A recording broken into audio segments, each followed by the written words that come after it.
नमस्कार। केंद्रीय मंत्रिमंडल में मेरे सहयोगी श्रीमान हरदीप सिंह पुरी जी, त्रिपुरा के मुख्यमंत्री विप्लव कुमार देव जी, झारखंड के मुख्यमंत्री भाई हेमंत सोरेन जी, उत्तर प्रदेश के मुख्यमंत्री योगी आदित्यनाथ जी, मध्य प्रदेश के मुख्यमंत्री श्रीमान शिवराज सिंह चौहान, गुजरात के मुख्यमंत्री श्रीमान विजय रूपाणी जी, तमिलनाडु के मुख्यमंत्री तिरुई के पन्नामी स्वामी जी, आंध्र प्रदेश के मुख्यमंत्री श्री वाई.एस. जगनमोहन रेड्डी जी, कार्यक्रम में उपस्थित सभी आदरणीय गवर्नर महोदय, उपस्थित अन्य सभी महानुभाव, भाई और बहनों, आप सभी को, सभी देशवासियों को 2021 की बहुत बहुत शुभकामनाएं,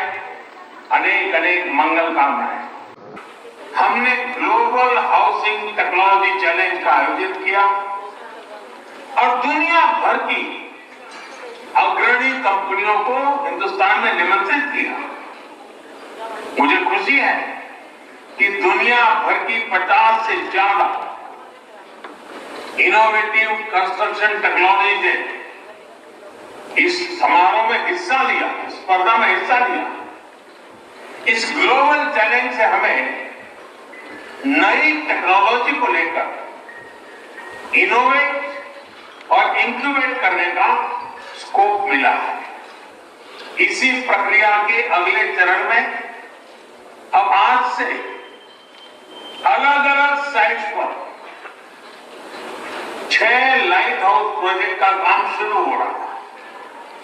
ये लाइट हाउस प्रोजेक्ट आधुनिक टेक्नोलॉजी और इनोवेटिव प्रोसेस से बनेंगे। इसमें इंफ्रास्ट्रक्चर का टाइम कम होगा और इसमें कंस्ट्रक्शन का टाइम कम होगा और गरीबों को ज्यादा रेजिलियंट, अफोर्डेबल और कंफर्टेबल घर तैयार होंगे। जो एक्सपर्ट्स हैं उन्हें तो इसके बारे में पता है, लेकिन देशवासियों को भी इनके बारे में जानना जरूरी है, क्योंकि आज ये टेक्नोलॉजी एक शहर में इस्तेमाल हो रही है, कल को इन्हीं का विस्तार पूरे देश में किया जा सकता है। साथियों, इंदौर में जो घर बन रहे हैं वो उनमें ईंट और गारे की दीवारें नहीं होगी, बल्कि pre fabricated sandwich panel system इसमें इस्तेमाल होगा। राजकोट में टनल के जरिए मोनोलिथिक कंक्रीट कंस्ट्रक्शन इस टेक्नोलॉजी का उपयोग करेंगे।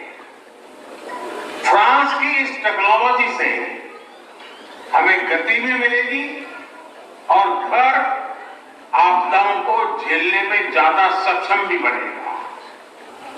चेन्नई में अमेरिका और फिनलैंड की प्री कास्ट कंक्रीट सिस्टम का उपयोग करेंगे, जिससे घर तेजी से भी बनेगा और सस्ता भी होगा।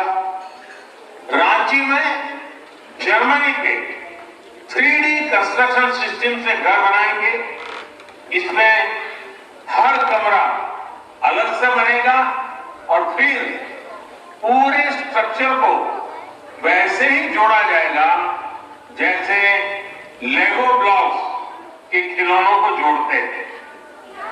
अगरतला में न्यूजीलैंड की स्टील फ्रेम से जुड़ी टेक्नोलॉजी से घर बनाए जा रहे हैं। जहां भूकंप का खतरा ज्यादा होता है, वहां ऐसे घर बेहतर होते हैं। लखनऊ में कनाडा की टेक्नोलॉजी यूज कर रहे हैं, जिसमें प्लास्टर और पेंट की जरूरत नहीं पड़ेगी और इसमें पहले से तैयार पूरी दीवारों का उपयोग किया जाएगा। इससे घर और तेजी से बनेंगे। हर लोकेशन पर 12 महीनों में 1000 घर बनाए जाएंगे। एक साल में 1000 घर। इसका मतलब यह हुआ कि प्रतिदिन 2.5 से 3 घर बनाने की एवरेज आएगी। एक महीने में करीब करीब 90-100 मकान बनेंगे और साल भर में 1000 मकान बनाने का लक्ष्य है। अगली 26 जनवरी के पहले इस काम में ये सफलता पाने का इरादा है। साथियों, ये प्रोजेक्ट एक प्रकार से इंक्यूबेशन सेंटर से होंगे, जिससे हमारे प्लानर्स, आर्किटेक्ट्स, इंजीनियर्स और स्टूडेंट्स सीख पाएंगे और नई टेक्नोलॉजी एक्सपेरिमेंट कर पाएंगे।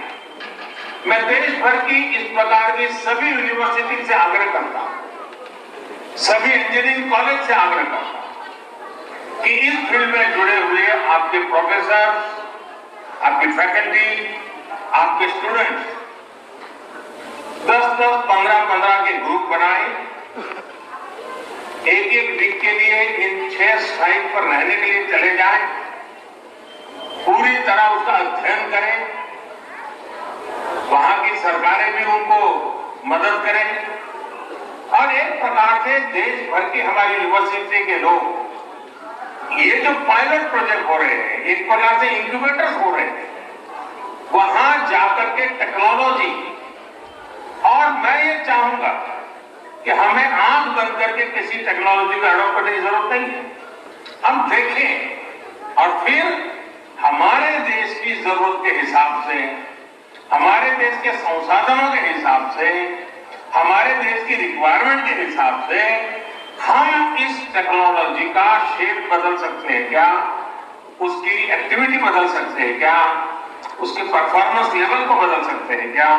मैं पक्का मानता हूं हमारे देश के नौजवान ये देखेंगे, उस पर जरूर वैल्यूएशन करेंगे, कुछ नयापन जोड़ेंगे और सचमुच में देश एक नई दिशा में तेज गति से आगे बढ़ेगा।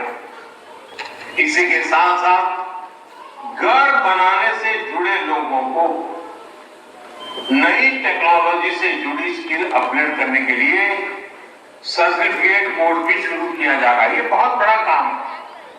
हमने इसके साथ human resource development, skill development, इसको साइमल्टेनियस शुरू किया है। ऑनलाइन आप पढ़ सकते हैं, इस नई टेक्नोलॉजी को समझ सकते हैं, आप एग्जाम देकर के सर्टिफिकेट प्राप्त कर सकते हैं।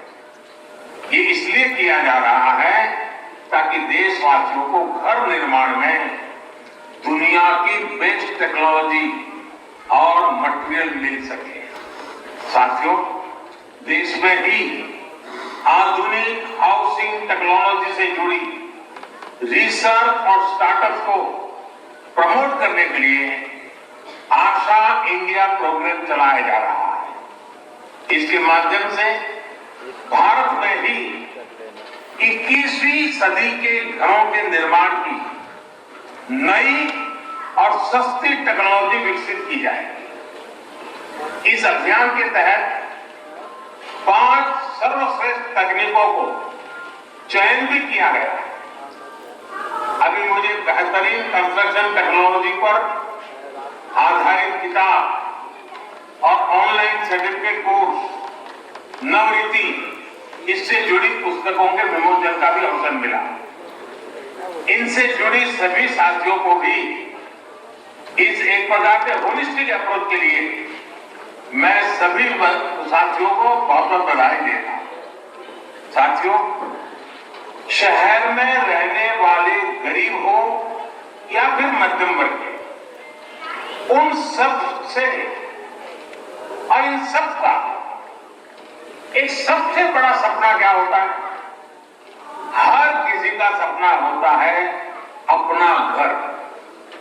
किसी को भी पूछिए, उसके मन में होता है कि ये घर बना ले, बच्चों को जिंदगी अच्छी चली है। वो घर जिसमें उनकी खुशियां जुड़ी होती हैं, सुख दुख जुड़े होते हैं, बच्चों की परवरिश जुड़ी होती है, मुश्किल के समय एक गारंटी भी जुड़ी होती है कि चलो कुछ नहीं है तो ये अपना घर तो है ही है। लेकिन बीते वर्षों में अपने घर को लेकर लोगों का भरोसा टूटता जा रहा। जीवन भर की पूंजी लगाकर घर खरीद तो लिया, पैसे तो जमा कर दिए, लेकिन घर कागज पर ही रहता था। घर मिल जाएगा इसका भरोसा नहीं रह गया। कमाई होने के बावजूद भी अपनी जरूरत भर का घर खरीद पाएंगे इसका भरोसा भी डगमगा गया था। वजह क्योंकि कीमत इतनी ज्यादा हो गई थी। एक और भरोसा जो टूट गया था वो ये कि क्या कानून हमारे साथ देगा कि नहीं देगा। अगर बिल्डर के साथ कोई झगड़ा हो गया, मुसीबत आ गई, तो ये भी चिंता का विषय था। हाउसिंग सेक्टर की स्थिति हो गई थी कि किसी गड़बड़ी की स्थिति में सामान्य व्यक्ति को ये भरोसा ही नहीं था कि कानून उसके साथ खड़ा होगा। और साथियों, इन सब से वो किसी तरह निपटकर आगे बढ़ना भी चाहता था। तो बैंक की ऊंची ब्याज, कर्ज मिलने में होने वाली मुश्किलें उसके और इन सपनों को फिर एक बार नीचे पस्त कर देती थी।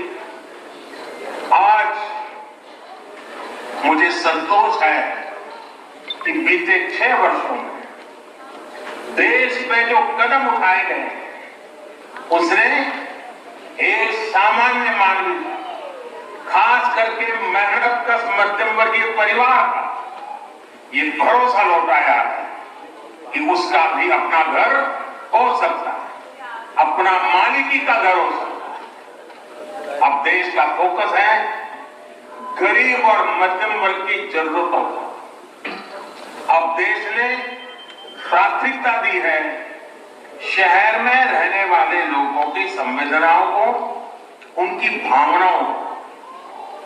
प्रधानमंत्री आवास योजना के तहत शहरों में बहुत ही कम समय में लाखों घर बनाकर दिए जा चुके हैं। लाखों घरों के निर्माण का काम जारी भी है। साथियों, अगर हम पीएम आवास योजना के तहत बनाए गए लाखों घरों के काम पर नजर डालें तो उसमें इनोवेशन और इम्प्लीमेंटेशन दोनों पर फोकस मिलेगा। बिल्डिंग मटेरियल से मैं स्थानीय जरूरतों और घर के मालिक की अपेक्षाओं के अनुसार इनोवेशन नजर आएगा। घर के साथ साथ दूसरी योजनाओं को भी एक पैकेज के रूप में इससे जोड़ा गया है।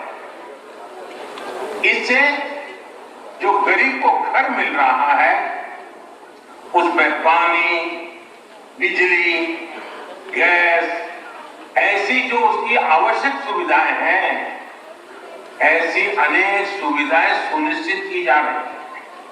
इतना ही नहीं, पारदर्शिता सुनिश्चित करने के लिए हर घर की जियो टैगिंग की जा रही है। जियो टैगिंग के कारण हर चीज का पता चलता है। इसमें भी टेक्नोलॉजी का पूरा इस्तेमाल किया जा रहा है। घर निर्माण के हर स्टेज की तस्वीर वेबसाइट पर अपलोड करनी पड़ती है। घर बनाने के लिए जो सरकारी मदद है वो सीधे लाभार्थी के बैंक खाते में भेजी जाती है। और मैं राज्यों का भी आभार व्यक्त करूंगा क्योंकि इसमें वो भी बहुत सक्रियता से साथ चल रहे हैं।